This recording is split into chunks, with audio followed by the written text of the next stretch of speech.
fund the operating cost? How do we fund the capital cost as we continue to move forward?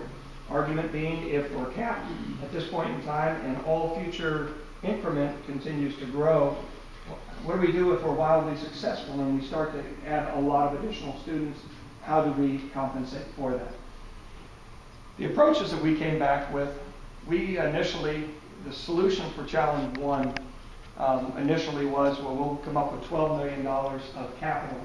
And that has always been in the initial TIF plan. That's always been on the table going back to, what was it, June 27th, when we had conversations with the superintendent, the president of the school board, and one other school board member.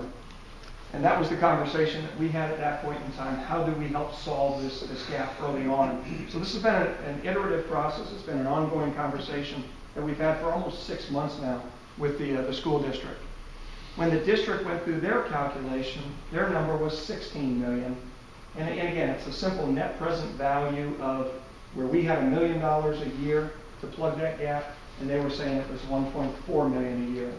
So that's how we arrived at those two numbers. I'll come back to the revised TIF plan in a moment. Challenge number 2 is, what is equilibrium? Meaning, if we got the school district back to the revenues pre-storm, doesn't that mean that we should be back to the student population pre-storm? And so we basically looked at it and said, all right, what we think, before we start paying a per capita number, we basically said the TIF, meaning just the district boundaries. You can see the PSE is pre-storm enrollment, which at that time was 2,104 students just within the district, plus 250 students. Meaning that if your operating expenses were about $1 million of that loss from an education standpoint for 2,104 students, you don't add a lot of incremental cost by adding one more student, by adding 2 more students.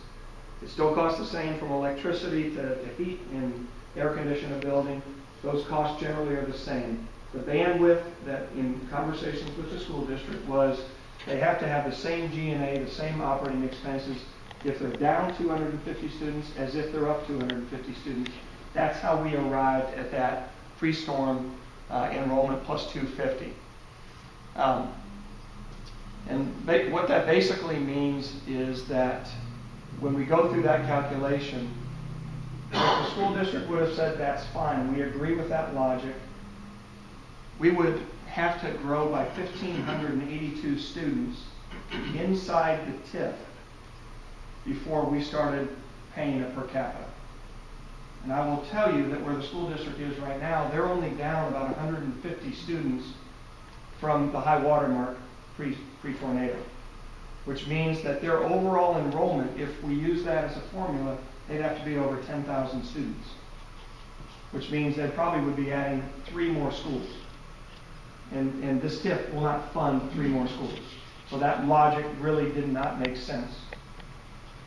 What the district basically said is, all right, well, we'll take the current TIF enrollment, which is 772. There's 772 students of the 2,104 that are back that live within the TIF. And the school district said, well, we'll do that plus 70, which means that we really can only add 70 students, which means out of the 1,600 lots that are there in the TIF district, we're probably only adding, I don't know, 70, 80, 90 homes before we would have to start paying.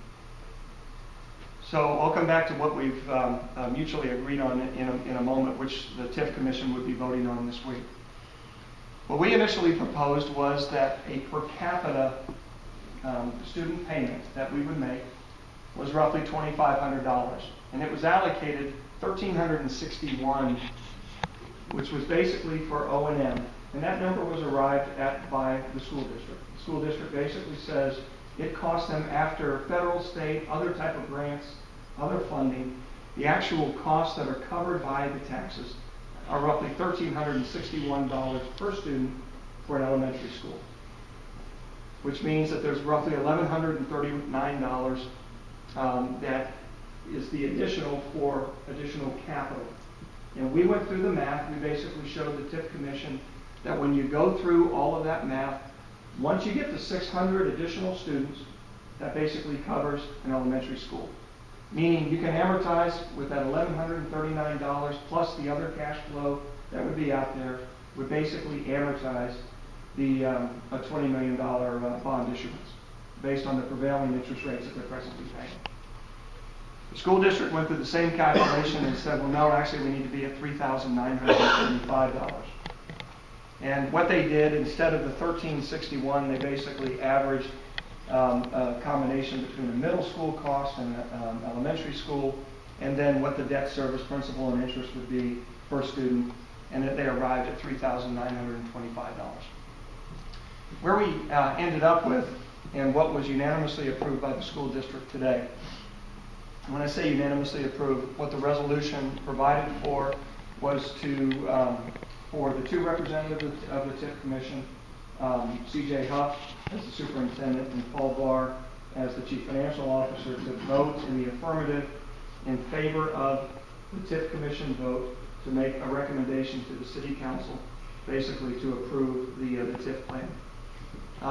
And that was one part of the resolution. The second part of the resolution was to basically execute, and I think some of you have seen, we have a letter of support that when we first sat down with all of the taxing districts, we told them what we were looking to do and how Senator Richards was looking to sponsor super TIF legislation, but he wanted a letter of support from the taxing districts.